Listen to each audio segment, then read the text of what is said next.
welcome to Turn the Page, the official podcast of the Syosset Public Library.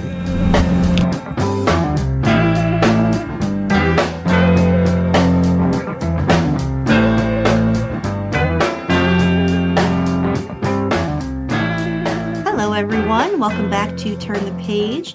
I'm your host today, Jen, and today I am joined by the author of an absolutely beautiful collection of short stories. It's such a thoughtful and moving read that I was so grateful to get to experience, and I am very excited for this conversation. So welcome. Could I ask you to introduce yourself and your book, please? Of course, and thank you so much for having me, Jen. My name is Chayka, and I'm the author of the collection of stories called SEAGULLS. I'm originally from Russia and immigrated to the US about a decade ago and have been writing in English ever since. And this collection came from a very difficult time when it started, when the Russian invasion of Ukraine started, and there was sort of at first a way for me to process everything that was going on, and eventually it morphed and grew into a collection that it is today. It's such a fascinating idea for a collection, and I am so curious about the process that went into collecting these stories and organizing them. How did you encounter all of these people and have them share their experiences? To be honest, most of these people were already in my life. It is literally my friends and family and people from home that I've stayed in touch with on kind of on both sides of the war, if I can say that.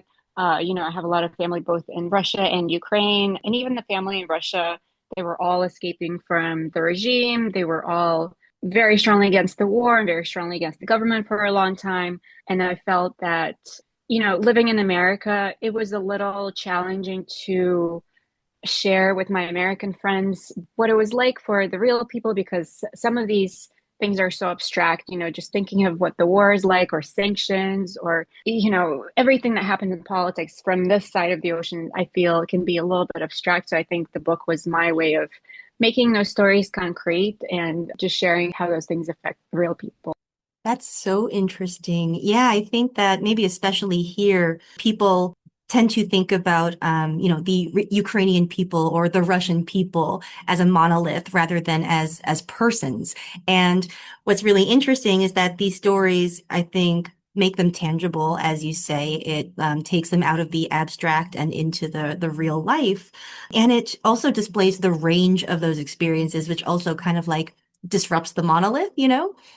Yeah, I appreciate you saying that. I think that was one of my goals personally as a writer is I wanted to show different generations of people and different relationships between people. There's mothers and daughters, there are people who got married, who got divorced, and how all of those relationships almost got tested by the war, or how the war was an additional pressure on them.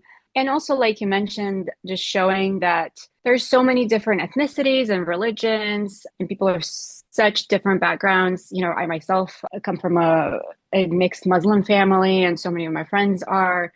And I felt that those varying experiences weren't necessarily shown in American media or in how people in America think about those people. I'm very curious about what goes into when you're assembling a collection of stories, the organization, and how you fit them all together. So the way that I'll get into that is by asking about the first story, Clean, which is so beautiful and is so nuanced, and it really provides a very, I think, interesting and new perspective on the workplace that's being described there. Mm. So can you talk about that story and why you chose it to start the collection? Yeah, absolutely. Well, I think one of the reasons why I wanted to start there was that the first three stories are set in the future, I can say, as in we almost start from the beginning. And I wanted to show the three main characters sort of in the aftermath of everything that happens in the book. And I think part of my thinking was just showing that they're okay, kind of assuring the reader that they will make it through, that they found a way to move forward, and then taking the reader to the sort of darker places of how they got there.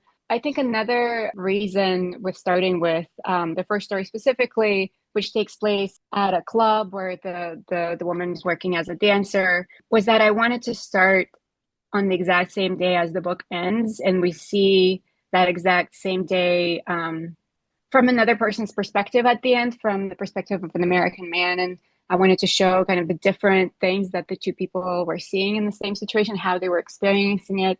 And also separately, I think there's just so much, I don't want to say prejudice, but maybe assumptions built into showing that kind of workplace and what goes on there. And I think having the person who actually works there speak about it at first and her firsthand experience was important to me for also because I think part of that reflects the entire project of the book, kind of testing people's assumptions or maybe subverting their assumptions in a way. And I thought that that was a good place to start to sort of start setting that up for the reader. I really like the way that it complicates the work being done in this club. It's not, it's not strictly degrading. It is empowering and it can be a ladder to other experiences or to stability or what have you. And also the relationships among the women working there. Like they're not all competitive. Some of them are collaborative and sort of nurturing and caring. So it felt very nuanced and refusing to sort of label these things as the good or the bad or the healthier, unhealthier, whatever you have there.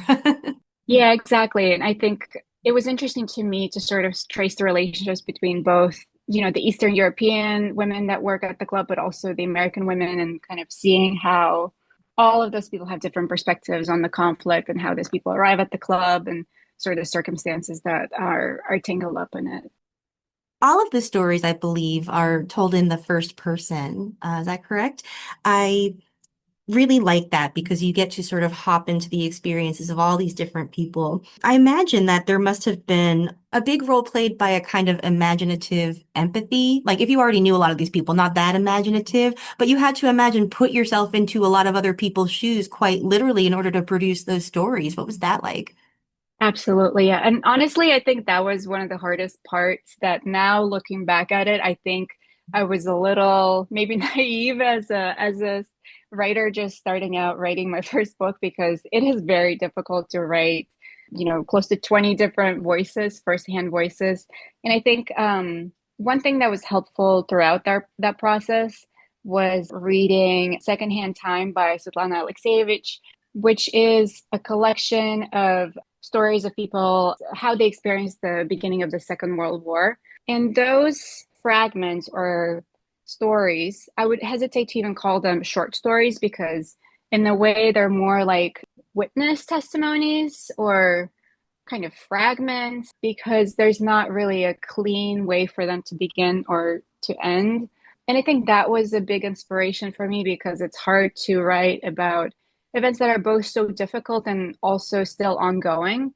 Because, when I was writing this, I thought surely the war would be over by the time the book comes out. And then, here we are still. And so I think that was helpful to know that you can write about difficult events and they don't have to neatly fit into a normal story shape with a beautiful ending where everything is resolved. Yes, all of those things are still going on in those people's lives too. Yeah, it feels sort of documentary almost, where it's a record of a particular time and place, like a snapshot kind of. And that's almost the most useful thing you can do, I think, in a time when events are still so rapidly unfolding. We can try to draw meaning for it, but there's no big statements. There's no universalizing sort of lessons to be taken from this yet. And so we are like a kind of documenting for the future.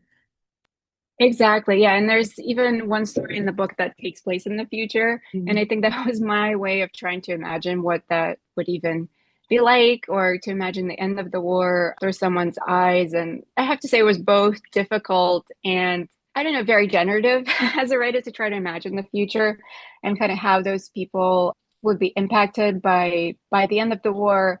And I think that also helped me to show the same characters at different points in time because there are a few characters that have multiple fragments and have multiple, we see them at multiple points in time. And I wanted to show how they also grow and develop just as much as the world around them was changing. Is there a story that was either a favorite of yours or perhaps was the hardest challenge to capture on the page? Which one stays with you the most as you, think back on it now? That's a great question. There are three stories that take place in Istanbul that come all at the same time, and it's these three women meeting up in Istanbul after many years who are childhood friends, and we see their meeting through the perspective of all three of them over time. And it was the first thing I wrote truly just a few months into the war, and back when I didn't really think of this project as a book or that there would be something more than just that story alone. And I think I had this weird feeling when I wrote it that there was more to be said, like it felt very unfinished. I think it also gave me the structure for the entire book, which I didn't really know at the time because right away it was the perspectives of all three of those people. And I think as I continued writing, I just kept expanding the project with more and more voices. And I think writing that first fragment in Istanbul was what gave me the freedom to do so, I think. Yeah, that's an interesting choice because in some ways they sort of they exemplify how the stories feel like very personal and intimate, but then also like in aggregate, very like global and international, obviously. And I think that that's a really interesting way to explore experiences of diaspora and exile and displacement. Can you talk about like working through those ideas through all these stories? What interested me is that like there's a range of like some emigrations are more chosen than others, some are more forced. Yeah, absolutely. Honestly, that part was on my mind a lot as I was writing it because in my personal life, it was very strange to see nearly everyone I knew and everyone I grew up with leaving at the same time. And almost none of them had planned to or had wanted to leave. It was just that the circumstances dictated that decision. And it was strange to see that mirroring of my own experience that I had experienced about a decade before that, and seeing all of my friends and my family also go through that with this distance of a few years. And it was, I don't know, it was emotionally difficult, but it was also, I think it opened up something in our relationships where I felt that I could relate to a lot of what they were going through. And also, I think in the way it gave them a lot of empathy for what I've been going through a few years before that. And I hope that as a writer, I was able to bring that into the book because the book also tried showing people at different stages of their immigration journeys. There are a few people who had left before the war and they're sort of reflecting on that, or various members of their family are now leaving. Yeah, so there's just to say that this was that aspect of it was definitely very, very present for me in my writing process. So I know there is a lot on your plate right now, but what is on your horizon in terms of writing? Do you feel like are you working on any writing right now? What's in the future? Yeah, it's funny. I only realized that when the book came out that I think everything that I've been working on in the last couple of years since finishing this collection of stories has been almost a continuation of the project in a way, because I've been writing mostly about people living in New York who have immigrated, whether because of the war or earlier. And yeah, now looking back, it feels like this is almost chapter two of the first project was Seagulls. This is how people left. This is what the actual displacement process looks like. And now there's life after the fact, after the immigration. And that's been kind of my creative focus for the last few years. That's so cool. Well, thank you for sharing this book with me and your time. It was really delightful to talk to you about your process and all of these stories. I really appreciate it. Thank you. Thank you so much, and I really appreciate you taking the time to chat. No problem. And thank you, listeners. Please check out Seagulls. It's available now as we are talking, and it will be available when you hear this. So you can head to your favorite library or bookstore or website, wherever you like to go for your books. I always like to encourage bookstore tourism. Do you have a favorite place you like to send people for books? Oh, wow, great question. I think here in Brooklyn, I really love Unnameable Books, which is a used bookstore downtown Brooklyn that has an amazing collection. So yeah, I just would love to send them some love. That's great. I'm going to check that one out too. Thank you. All right. It is now time to close this chapter. We'll see you next time, everyone. it's time to close this chapter of Turn the Page. Join us for the next episode.